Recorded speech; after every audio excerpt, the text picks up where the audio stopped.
Kirioje yale Udin mai tuero aku an kirioj Odi darum fini dide Yer gidi luel chedi di tawone we Bario ku bango cham Ayam ton tui bario ku bango cham Iyer me chola nyam nyaman me chola nyam nyaman me chola gudi da Iyer amna kwere war Ramla tuwe war Jam ye juano Abiyam yate Ankola dong nawa Akol waktang Anbi chola nyam nyaban mi chola godi di Ebyu di ke Ebyu da unayo Kabyu ka wela Ira na kada Hinjor kaba gok Kawe Hinjor kaba mada juwa shem yai Tong di kamu bayil Kwe ufire ma wakonwa Iyo Wawada riga Kelong mi Wailin mak Yok da unayo Kabyu ka wela Iwalire kiyerebe Kau boy pinya, panjang dah dekat dame. Kau boy pinya ran jaga boy ngot. Kau pinya koin, macam ni jadi nyan. Unjang nyok deh, masih kena kena luang ya. Una ding dul, una kita kau kamu dedam deh jiwa rafongan. Yang etana, utang karayu kace kor kelia wah di sana ray bay. Hewa ya aku dia, hewa kau batiol ngoh, batiol jong kira mohun. Kor kewe gua kewe kana kau ni.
bain thabai ayan che di jamai di ben moi kaba go da wai gi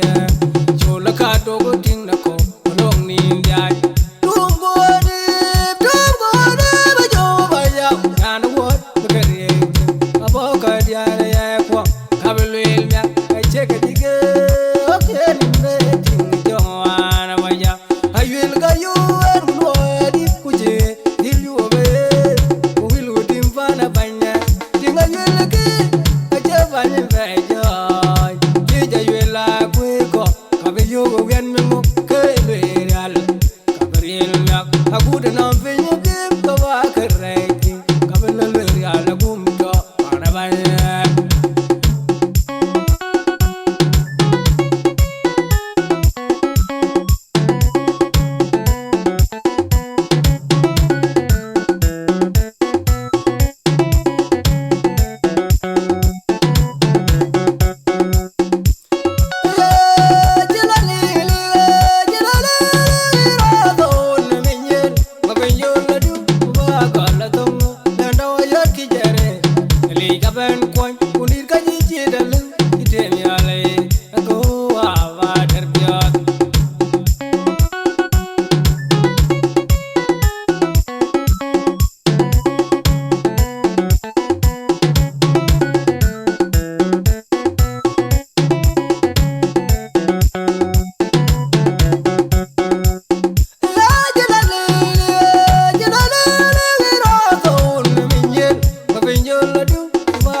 Ayan che